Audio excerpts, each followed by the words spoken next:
ನಂತರ ನನಗೆ ನಿನ್ನೆ ದಿನ ಒಂದು ಎಲೆಕ್ಟ್ರಾನಿಕ್ ಮೀಡಿಯಾದಲ್ಲಿ ಯಾರು ದೇವರಾಜೇಗೌಡ ಅಂತಕ್ಕಂಥವ್ರದ್ದು ಒಂದು ಇಂಟರ್ವ್ಯೂ ಮಾಡಿದ್ದೀರಿ, ವಕೀಲರು. ದೇವರಾಜೇಗೌಡರ ಬ್ಯಾಕ್ಗ್ರೌಂಡ್ ಏನು? ಅವರು ವಕೀಲರಾಗಿ ರೇವಣ್ಣ ಅವರು, ಪ್ರಜ್ವಲ್ ರೇವಣ್ಣ ಅವರು 2019 ಚುನಾವಣೆಯಲ್ಲಿ ಸ್ಪರ್ಧೆಯನ್ನು ಮಾಡಿದರು. ಆ ಸ್ಪರ್ಧೆಯಲ್ಲಿ ಹಲವಾರು ರೀತಿಯ ಅಕ್ರಮಗಳಾಗಿದ್ದಾವೆ, ಆಸ್ತಿಗಳನ್ನು ಮುಚ್ಚಿಟ್ಟಿದ್ದಾರೆ. ಈ ವಿಷಯಗಳನ್ನು ಇಟ್ಕೊಂಡು ಆ ಕುಟುಂಬದ ವಿರುದ್ಧ, ರೇವಣ್ಣ ಕುಟುಂಬದ ವಿರುದ್ಧ ಅವರು ಕೋರ್ಟ್ನಲ್ಲಿ ಅಪ್ ಟು ಸುಪ್ರೀಂ ಕೋರ್ಟ್ನವರೆಗೆ ಹೋಗಿದ್ದಾರೆ. ಅವರ ವಿರುದ್ಧ ಹೋರಾಟ ಮಾಡಿದ್ದಾರೆ, ಈಗಲೂ ಮಾಡ್ತಾ ಇದ್ದಾರೆ. ದೇವರಾಜೇಗೌಡ ಅಂತಕ್ಕಂಥ ವ್ಯಕ್ತಿ, ಅವರ ಒಂದು ಇಂಟ್ರ್ಯೂ ಒಂದು ಖಾಸಗಿ ಚಾನಲ್ನಲ್ಲಿ ಬಂದಿದೆ ನಿನ್ನೆ. ಅದರಲ್ಲಿ ಅವ್ರು ಏನು ಹೇಳಿದ್ದಾರೆ?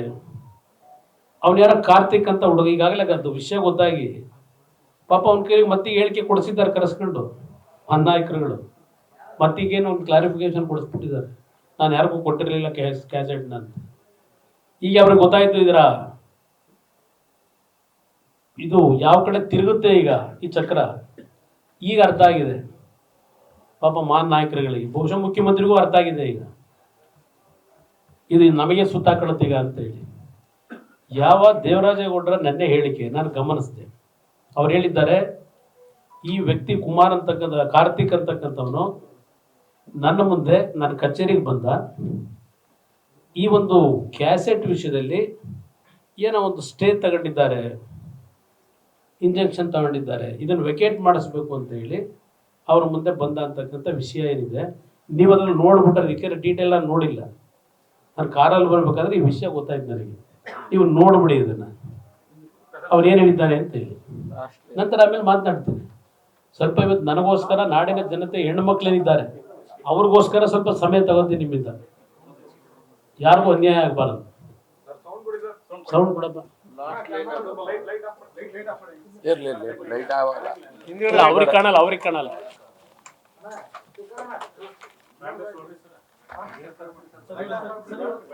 ವಾಲ್ಯೂಮ್ ಕೊಡಪ್ಪ. ದೇವರಾಜೇಗೌಡ, ಅಡ್ವೊಕೇಟ್ ದೇವರಾಜೇಗೌಡ.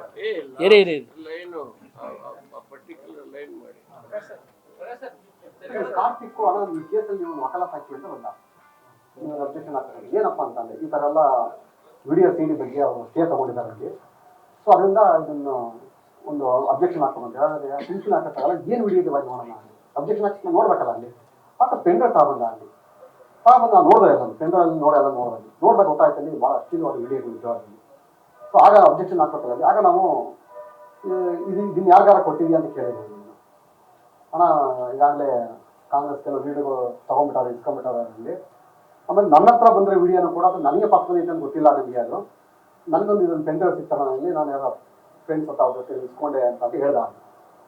ಅವನು ಕೂಡ ಇವ್ನು ಕಷ್ಟ ಸಿಗಾಕೊಂಡಾಗ ಏನು ಮಾಡೋದು, ಇವನು ಅವನ್ನ ಏನೋ ಮಾಡೋಕ್ಕೋಸ್ಕರ ಪೆಂಡ್ರೈವ್ ಇಸ್ಕೊಂಡಿದ್ವಿ. ಆ ವಿಡಿಯೋ ನೋಡಿದಾಗ ನನಗೆ ಇಲ್ಲಿ ಭಾಳ ಭಯ ಆಗಿತ್ತು. ಅದಕ್ಕೆ ಯಾರು ಅಂತಂದರೆ ಈ ಥರ ಕಾಂಗ್ರೆಸ್ ಅಧ್ಯಕ್ಷ ಡಿ ಕೆ ಶಿವಕುಮಾರ್, ಸುರೇಶ್ ಅಂತೆಲ್ಲ ಹೋಗಿದೆ ಇದು. ಈ ವಿಚಾರವಾಗಿ ಅಲ್ಲಿನ ಸ್ಥಳೀಯ ಕಾಂಗ್ರೆಸ್ ಈಗ ಅಭ್ಯರ್ಥಿ ಆಗಿರುವಂಥ ಕೆ ಎಸ್ ಪಟೇಲ್ ಕೂಡ ಎಲ್ಲರಿಗೂ ಡಿಸ್ಕಸ್ ಆಗಿದೆ ಅಲ್ಲಿ. ಇದಕ್ಕೆ ಇನ್ನೊಬ್ಬ ಲೀಡರ್ಗಳೆಲ್ಲ ಬಂದು ಮಾತಾಡಿದ್ದಾರೆ ಅಂತ. ಏನಂದ್ರು ಅಂತ ಕೇಳಿದೆ ನನಗೆ, ಯಾಕಂದ್ರೆ ನಾನು ಪಕ್ಷದ ಜವಾಬ್ದಾರಿ ವ್ಯಕ್ತಿಯಾಗಿ ಪಕ್ಷದ ಜವಾಬ್ದಾರಿ ನೋಡ್ಕೋಬೇಕಲ್ಲ. ಏನಂದ್ರು ಅದನ್ನ ಸಮಯ ಬಂದ ನಾನು ಮಾಡ್ತೀನಿ, ನಾನು ನಿಮಗೆ ಅಲ್ಲಿ ಈ ಪೆಂಡ್ರೈವ್ ಏನು ಮಾಡ್ಬೇಕು ಆಚರಣೆ ಮಾಡ್ತೀನಿ ನಡಿ ಅಂತ ಹೇಳಿ ಕಳಿಸಿರೋಣ. ಆದರೆ ಹೇಳ್ತೀನಿ ನಾನು ಏನೂ ಮಾಡಲಿಲ್ಲ, ನನಗೆ ಬೇಜಾರಾಗ್ತದೆ. ತಕ್ಷಣ ಇಷ್ಟೆಲ್ಲ ಘಟನೆ ಆದಮೇಲೆ ನನಗೆ ಅವನಿಂದ ವಕಾಲತ್ ತಗೊಂಡು ಏನು 81 ಜನ ನಮ್ಮಿಂದ ಬಂದಿರೋ ಅವೆಲ್ಲ ವಕಾಲತ್ ಅಬ್ಜೆಕ್ಷನ್ ಹಾಕಿದ್ರೆ ನಾನು 88 ವಕಾಲತ್ ಹಾಕೋಣ ಅಂತೇಳಿ ನಾನು ಹಂಗೆ ಪೆಂಡಿಂಗ್ ಮಡಿಕೊಂಡು ನಿನ್ನ ವಕಾಲತ್ ಹಾಕಿಲ್ಲ. ಸೊ ಈ ಕಾರ್ತಿಕ್ಕು ಅಣ್ಣ ಈ ಕೇಸಲ್ಲಿ ನೀವು ವಕಾಲತ್ ಹಾಕಿ ಅಂತ ಬಂದ.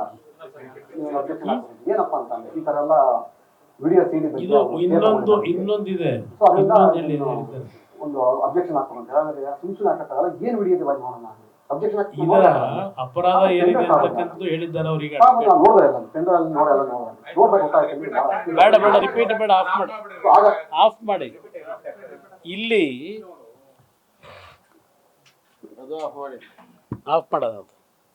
ಇಲ್ಲಿ ಇರ್ತಕ್ಕಂಥ ಪ್ರಶ್ನೆ ಬರ್ತಾರೆ ಈಗ ಶುರುವಾಗುತ್ತೆ ಅಧ್ಯಾಯ, ಹೊಸ ಅಧ್ಯಾಯ. ಇಲ್ಲಿ ಪ್ರಶ್ನೆ ಬಹಳ ಪಾಪ ಆತರಾತರವಾಗಿ ಲಕ್ಷಾಂತರ ಪೆನ್ ಡ್ರೈವ್ಗಳು ಮಾಡಿ ಹಂಚಿದ್ದು ಆಯಿತು. ನಮ್ಮ ರಾಜ್ಯದ ಮುಖ್ಯಮಂತ್ರಿಗಳು ಸುಮಾರು 10 ಬಾರಿ ಸೂರ್ಯ ಚಂದ್ರ ಹುಟ್ಟೋದು ಎಷ್ಟು ಸತ್ಯವೋ ಕುಮಾರಸ್ವಾಮಿ ಮಂಡ್ಯದಲ್ಲಿ ಸೋಲೋದು ಅಷ್ಟೇ ಸತ್ಯ ಅಂತ ಹೇಳಿಕೆ ಕೊಟ್ಟರು. ಒಂದು ಬಾರಿ ಅಲ್ಲ. JDSನ 3 ಅಭ್ಯರ್ಥಿಗಳು ಸೋಲ್ತಾರೆ. ಇದರಲ್ಲಿ ಬೆಂಗಳೂರು ಗ್ರಾಮಾಂತರದಲ್ಲಿ ಮಂಜುನಾಥ್ ಅವರು ಸೋಲ್ತಾರೆ. ಈ ಭವಿಷ್ಯ ಇದ್ಯಾವ ಕಲ್ತರು ಹೇಳೋದು ಅಂತ ನಾನು ಕೇಳಿದೆ. ಅದಕ್ಕೆ ಉತ್ತರ ಕೊಡಲಿಲ್ಲ. ಒಂದು 10 ಬಾರಿ ಹೇಳಿದ್ರು. ಯಾವುದೇ ಕಾರಣಕ್ಕೂ 3 JDSನ ಅಭ್ಯರ್ಥಿಗಳು ಗೆಲ್ಲಲ್ಲ, ಮಂಜುನಾಥ್ ಅವರು ಗೆಲ್ಲಲ್ಲ. ಇದು ಮುಖ್ಯಮಂತ್ರಿಗಳು ಕೊಟ್ಟಂತ ಹೇಳಿಕೆ. ಶಿವಕುಮಾರ್ ಕೊಟ್ಟರು ಹೇಳಿಕೆನ. ಯಾವ ಕಾರಣಕ್ಕೂ ಕುಮಾರಸ್ವಾಮಿ ಮಂಡ್ಯದಲ್ಲಿ ಗೆಲ್ಲಲ್ಲ ಮತ್ತು ಮಂಜುನಾಥ್ ಅವರು ಯಾವ ಕಾರಣಕ್ಕೂ ಗೆಲ್ಲಲ್ಲ ಅಂತಕ್ಕಂಥದ್ದನ್ನ ಪದೇ ಪದೇ ಹೇಳ್ತಾ ಬಂದರು. ಅಂದ್ರೆ ಅವ್ರ ಧೈರ್ಯ ಇಲ್ಲಿ ಬಂತು ಇದು ಹೇಳೋದಕ್ಕೆ. ಇದನ್ನ ಇಟ್ಕೊಂಡಿದ್ರಲ್ಲ, ಇದನ್ನ 21ನೇ ತಾರೀಕು ಬಿಟ್ರಲ್ಲ ಮಾರ್ಕೆಟ್ಗೆ, ಇದು ಅವರಿಗೆ ಗ್ಯಾರಂಟಿ. ಇದೊಂದು ಗ್ಯಾರಂಟಿ ಸ್ಕೀಮು. 5ನೇ ಗ್ಯಾರಂಟಿ ಜೊತೆಗೆ 6ನೇ ಗ್ಯಾರಂಟಿ ಒಂದು ಇಟ್ಕೊಂಡಿದ್ರು ಚುನಾವಣೆ ಗೆಲ್ಲೋದಕ್ಕೆ. ನಾನು ಆ 5 ಗ್ಯಾರಂಟಿಗಳ ಬಗ್ಗೆ ನಾಡಿನ ನನ್ನ ತಾಯಂದ್ರನ್ನ ಎಚ್ಚರಿಸ್ತಕ್ಕಂಥದ್ದಕ್ಕೆ, ಇದರಿಂದ ಮುಂದೆ ಏನು ಅಪಾಯ ಕಾದಿದೆ ತಾವು ದಾರಿ ತಪ್ಪಬೇಡಿ, ಈ ಅಪಾಯವನ್ನು ಯೋಚನೆ ಮಾಡಿ ಅಂತಕ್ಕಂಥ ಪದ ಬಳಸಿರೋದು ನಾನು. ಅದಕ್ಕೆ ಈ ರಾಜ್ಯದಲ್ಲಿ ಕುಮಾರಸ್ವಾಮಿಯವರು ಮಹಿಳೆಯರಿಗೆ ಅವಮಾನ ಮಾಡಿದ್ರು, ಅವ್ರನ್ನ ಶಂಕಿತ ರೀತಿಯಲ್ಲಿ ನೋಡಿದ್ರು, ಕೊಡಬಾರದ ರೀತಿಯಲ್ಲಿ ಪ್ರತಿನಿತ್ಯ ಹೇಳಿಕೆ ಕೊಡ್ತಾ ಹೋದ್ರು. ಪ್ರತಿಭಟನೆಗಳು, ಹೆಣ್ಮಕ್ಳನ್ನ ಬಿಟ್ಟು 100 ಜನ 200 ಜನ ಕೂರಿಸಿ ಮಂಡ್ಯದಲ್ಲಿ ಗೋಬ್ಯಾಕ್ ಕುಮಾರಸ್ವಾಮಿ ಇದೆಲ್ಲ ನಡೆಸಿದ್ರು. ಇವ್ರು ಯಾವ ರೀತಿ ಚುನಾವಣೆ ನಡೆಸಿದ್ದಾರೆ ಅನ್ನೋದು ನಿಮ್ಮ ಗಮನಕ್ಕೆ, ಈ ರಾಜ್ಯದ ಜನತೆ ಗಮನಕ್ಕೆ ತರ್ತಾ ಇದ್ದೇನೆ. ಇದು ಒಂದು ಭಾಗ. ನ್ಯೂಸ್ ಫಸ್ಟ್ ನಿರ್ಭೀತಿಯಿಂದ ನಿಮ್ಮ ಪರವಾಗಿ.